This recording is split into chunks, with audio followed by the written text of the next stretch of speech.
راغبا في كل علم نافع.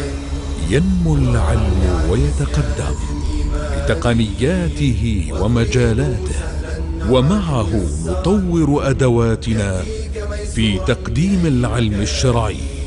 أكاديمية زاد، أكاديمية ينبوعها صاف ليروي غلة الظمآن، والسنة الغراء شارحة له، فهما لنا من ربنا وحيان. بشرى لنا زاد أكاديمية للعلم كالأزهار في البستان.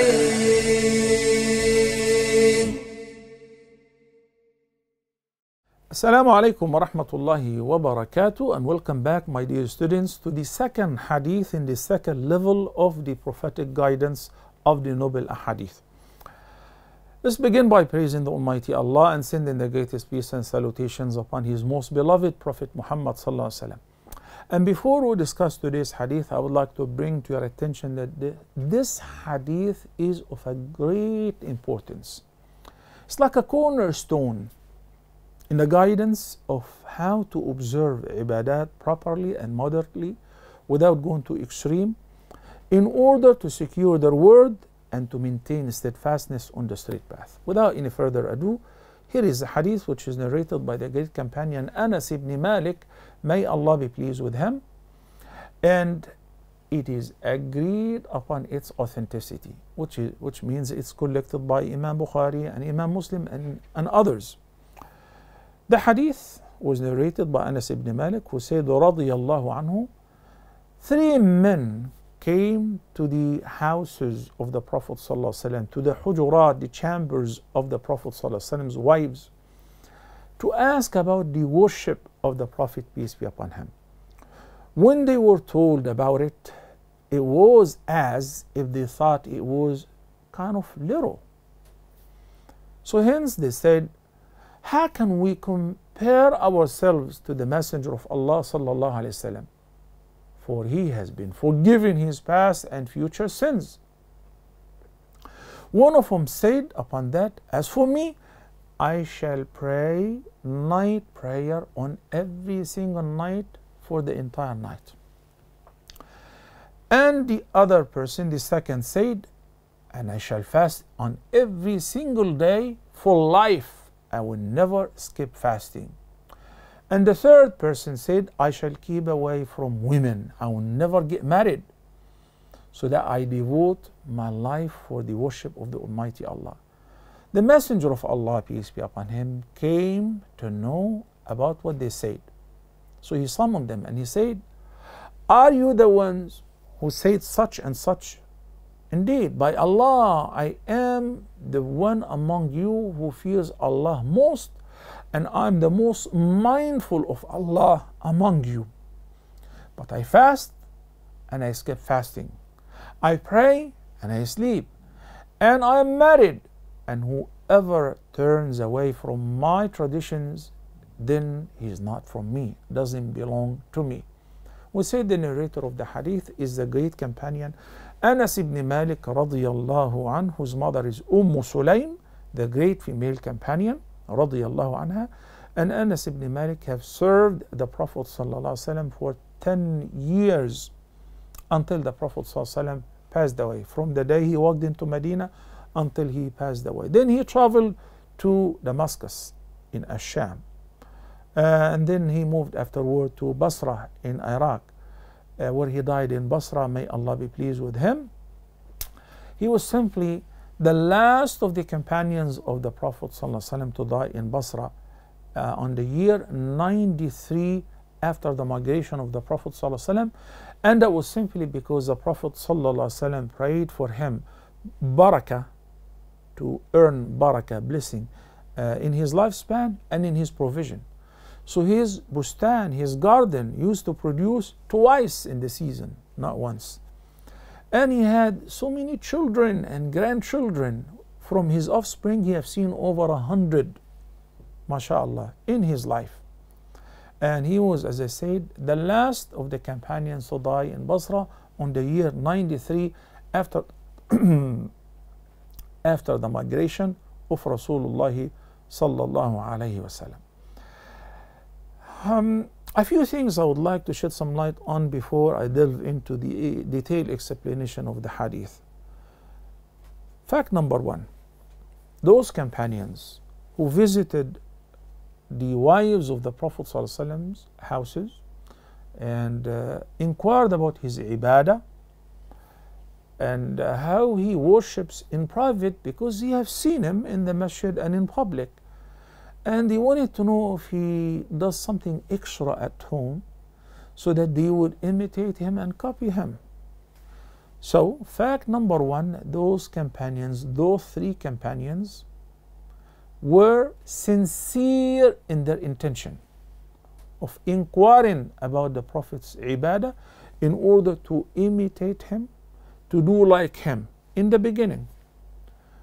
And when they inquired and they came to know about the moderate way of worship of the Prophet sallallahu alaihi wasallam, they said, well, and who is like the Prophet? Allah has forgiven him his earlier and his past and his sins to come. It doesn't mean that the Prophet ﷺ was a sinner. Allah the Almighty in Surah Al-Fath said, لِيَغْفِرَ لَكَ اللَّهُ مَا تَقَدَّمَ مِنْ ذَنْبِكَ وَمَا تَأَخَّرَ. So the Prophet ﷺ is forgiven even if he were to commit sins. Here I would like to inform you that the vast majority of the Muslim scholars are of the view that all the prophets, peace be upon him, may commit minor sins, but Allah doesn't allow them to persist or to continuously commit those sins. And they never delayed repentance from them. But as for the major sins, they are absolutely protected and infallible. As for Prophet Muhammad sallallahu alaihi wasallam, he was completely infallible or ma'soom. So Ibn Taymiyyah, Shaykh al-Islam, may Allah have mercy on him, said, the word forever here means always, without ceasing.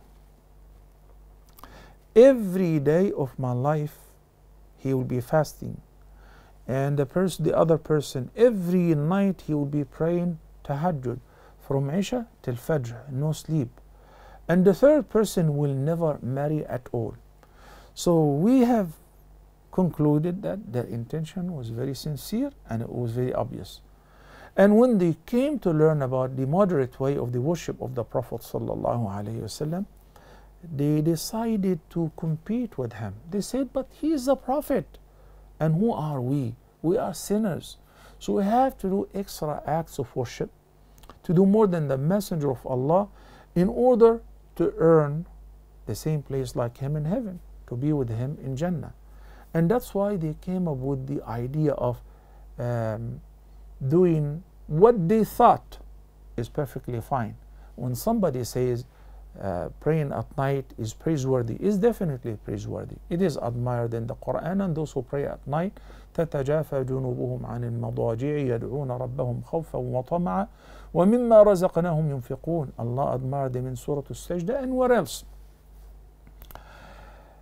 So they said, the first person said, I'm going to pray for the entire night. So the act itself is prescribed as nafilah, voluntary act of worship. As for fasting, voluntary fasting, the Messenger of Allah, peace be upon him, said, each day you fast fi sabilillah, it will take you away from hellfire the travel distance of 70 years. So it is prescribed. Okay? And that's why the second person decided to fast forever on every single day, without skipping a single day. And the third's vow was not to marry, because he doesn't want a woman or a wife to distract his attention from worship. He doesn't want to have children who would have demands, and he wants to devote his entire life for the worship of the Almighty Allah. But the Prophet ﷺ didn't approve any of that. Why? Because the Prophet ﷺ is the leader of the Ummah. Sometimes he used to skip some voluntary acts of worship, and he would not do it on regular basis, and that's why they have been categorized as non-emphatic sunnah, so that his companions would not perceive them as compulsory, such as the duha prayer. in the night prayer, Taraweeh during Ramadan, so that the companions and those who come after them would not assume it's compulsory. Even though he loves to offer duha, he loves to pray tahajjud every night, and he used to stand until his feet would swell. But what he does for himself is different than what he demands from the entire ummah to do. In the previous hadith, we learned that Allah the Almighty said, "My servant will not do anything to come close to me better than fulfilling what I have ordained upon him." Here we find in Surah Al-Furqan, the Almighty Allah is describing the moderate way of the believers in observing acts of worship when he said, "And they are those whom when they spend, they do not excessively or sparingly, but are ever between that. وَكَانَ بَيْنَ ذَلِكَ قَوَامًا وَالَّذِينَ إِذَا أَنفَقُوا لَمْ يُسْرِفُوا وَلَمْ يَقْتُرُوا وَكَانَ بَيْنَ ذَلِكَ قَوَامًا." This is with regards to the nafaqah, even given in a charity. They are moderate. You know, they are very moderate. Moderate in infaq, moderate in giving in a charity, moderate in fasting, moderate in their ibadah. Why? Because the Prophet ﷺ, when he was asked, and the hadith is narrated by al-Mu'mineen Aisha radiallahu anha, and it's agreed upon its authenticity. What is the most beloved deed to Allah? He said, the one which is continuous, constant, even if it is little. So, أدومه وإن قل, when you do something on a regular basis, even if it is little, is better than doing something too extreme, then you quit all of a sudden. The Prophet ﷺ didn't criticize their intention. The Prophet ﷺ criticized going too extreme, because obviously no human being can afford to fast on every single day.